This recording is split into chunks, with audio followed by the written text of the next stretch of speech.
வணக்கம்.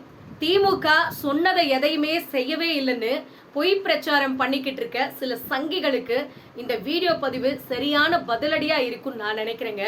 நேத்தைய தினம் கல்வியில் சிறந்த தமிழ்நாடு அப்படிங்கிற ஒரு நிகழ்வுக்கு தெலுங்கானா முதலமைச்சர் வந்திருக்கிறாருங்க. அங்க நம்மளுடைய சிஎம், நம்ம தமிழ்நாட்டு முதலமைச்சர் தமிழ்நாட்டு மாணவர்களுக்காக செஞ்சிருக்கிற அந்த திட்டங்களை பார்த்துட்டு நெகிழ்ந்து போறாருங்க.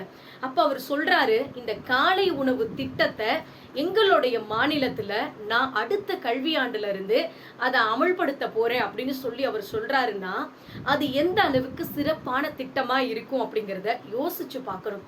திமுக சொன்னதை மட்டும் கிடையாதுங்க, சொல்லாததையும் செய்த ஒரு கழகம் அப்படின்னா அதுதான் திராவிட முன்னேற்ற கழகம்.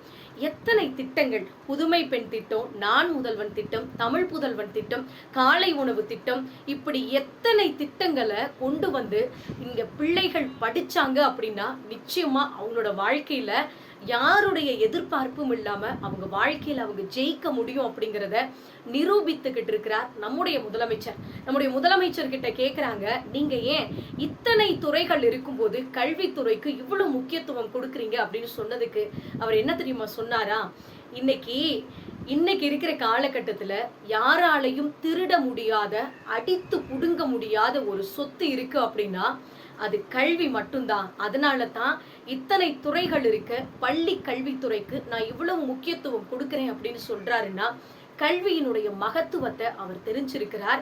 எல்லா மக்களுக்கும் கல்வி போய் சேர்ந்துருச்சு அப்படின்னா நிச்சயமா நம்ம தமிழ்நாட்டை யாராலையும் அசைக்க முடியாது அப்படிங்கிறதுக்காக இன்னைக்கு பல சிறப்பான திட்டங்களை கொண்டு வந்து கொடுத்திருக்கிறார்.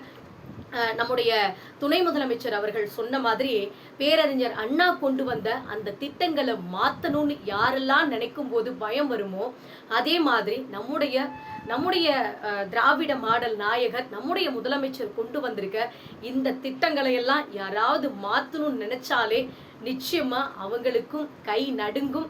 அந்த அளவுக்கு வராதுன்னு நான் நினைக்கிறேங்க. ஏன்னா நம்ம தமிழ்நாட்டு மக்கள் இன்னைக்கு ரொம்ப தெளிவா இருக்கிறாங்க. இவங்க கொண்டு வந்திருக்கிற திட்டங்களை நினைச்சு உண்மையாவே பெருமைப்படுகிறார்கள் தாய்மார்கள் எல்லாம்.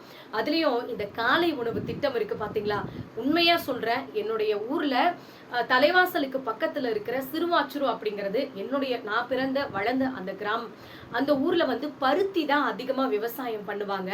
காலையில 6 மணிக்கு தோட்டத்துக்கு பருத்தி எடுக்க போனாங்கன்னா சாயந்தரம் 6 மணிக்கு தான் என்னுடைய பெற்றோர்கள் வீட்டுக்கு வருவாங்க. அங்க இருக்கிற எல்லாருமே அப்படித்தாங்க, விவசாயம் தானே. இப்ப நிறைய பேர் என்ன பண்ணுவாங்கன்னா அப்படித்தான் காலையில போயிடுவாங்க, சாயந்தரம் வந்துருவாங்க. ஏதோ இருக்கிறத சாப்பிட்டு நாங்களாம் பள்ளிக்கூடத்துக்கு போகணும். அதுலயும் சில நேரம் சில நாள் மழை வந்துருச்சு, இல்ல ஏதோ ஒரு காரணத்துக்காக என்னுடைய பெற்றோர்கள் காலையில அவசரமா காட்டுக்கு போயிடுவாங்க. பல நாள் நாங்க பள்ளிக்கூடத்துக்கு சாப்பாடு இல்லாமலாம் போயிருக்கிறோம். அப்படியெல்லாம் போய் நாங்க படிச்ச காலங்கள் இருக்குதுங்க. ஆனா இன்னைக்கு அதே சிறுவாச்சூர் கிராமத்துல பருத்தி விவசாயம் இருக்குது. அதே ஊர்ல என்னுடைய தம்பிகளும் தங்கைகளும் போய் பள்ளிக்கூடத்துக்கு வயிறார சாப்பிட்டு மனசார படிச்சுட்டு வர்றாங்க அப்படின்னா அந்த அளவுக்கு மாணவர்களுக்கு ஒரு பாதுகாப்பு அரணா பிள்ளைகளுடைய பசியை எப்படி தாய் அறிந்து போக்குவாரோ அதே மாதிரிதான் நம்முடைய தாயுமானவர் நம்முடைய முதலமைச்சர் நம்முடைய தமிழ்நாட்டு மக்களுக்காக நம்முடைய குழந்தைகளுக்காக அத்தனை திட்டங்களையும் இன்னைக்கு செயல்படுத்திக்கிட்டு இருக்கிறாரு. உண்மையாவே இது எல்லாமே வரவேற்கத்தக்க ஒரு திட்டம்ங்க. அதுலயும் அந்த இலவச பேருந்து இருக்குது பாத்தீங்களா, அதெல்லாம் நினைச்சு கூட பார்த்துருக்க மாட்டாங்க யாரும். உண்மையா பர்சனலா நான் என்னோட வாழ்க்கையில அனுபவிச்சது என்னன்னா, நான் காலேஜுக்கு வேலைக்கு போயிட்டு இருந்தேங்க. அப்போ ஒர்க் பண்ணுறப்போ நான் அசிஸ்டன்ட் ப்ரொஃபஸராக ஒர்க் பண்ணிட்டு இருந்தேன். அப்போ நான் வீட்டில இருந்து காலேஜுக்கு போகிறதுக்கு பஸ்ஸில் தான் போவேன். பஸ்ஸில் போகிறப்போ அந்த திட்டத்தினால உண்மையாகவே எவ்வளோ காசு நான் மிச்சம் பண்ணினேன். அங்கேருந்து நம்ம போயிட்டு வர்றதுக்கு 20 ரூபா ஆகுங்க. போகிறதுக்கு 10 ரூபா, வர்றதுக்கு 10 ரூபா, ஒரு நாளைக்கு 20 ரூபா. அங்கேருந்து நம்ம புது பஸ் ஸ்டாண்ட் போகணும் அப்படின்னா அங்கே போகிறதுக்கு 10 ரூபா. ஸோ நமக்கு தேவையான இடத்துக்கு நம்ம போய் நமக்கு ஏதோ ஒரு தேவையை பூர்த்தி பண்ணணும் அப்படின்னா கூட நம்ம கையில் காசு வேணுங்க.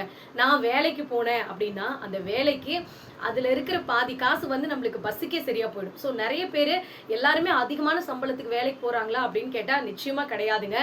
ரொம்ப குறைஞ்சபட்ச சம்பளத்துக்கு வேலைக்கு போற பெண்கள் நிறைய பேர் இருக்கிறாங்க.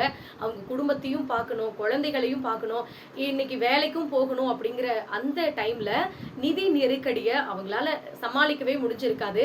அதுல முக்கியமா இந்த கலைஞர் மகளிர் உரிமை தொகை இருக்கு பாத்தீங்களா, இந்த உரிமை தொகை ஒண்ணு, இன்னொன்னு அவங்க இலவசமா பேருந்துல பயணம் பண்ணிட்டு வராங்க பாத்தீங்களா, இது ரெண்டு விஷயமும் ஒரு பெண்ணினுடைய வாழ்க்கைய இன்னைக்கு தலை நிமிர வச்சிருக்கு. அப்படின்னா யாருமே யோசிச்சு கூட பார்க்க முடியாத ஒரு திட்டத்தை நம்முடைய தமிழகத்துல செயல்படுத்தி இருக்கிற ஒரு தலைவர் அப்படின்னா அவர்தான் நம்முடைய முதலமைச்சர். இந்த திட்டத்தை பத்தியும் நம்முடைய முதல்வர் கொண்டு வந்திருக்கிற இந்த அழகான திட்டங்கள் ஒவ்வொன்று பத்தியும் நீங்க என்ன நினைக்கிறீங்க அப்படிங்கறத பத்தி மறக்காம கமெண்ட் பண்ணுங்க. நன்றி, வணக்கம்.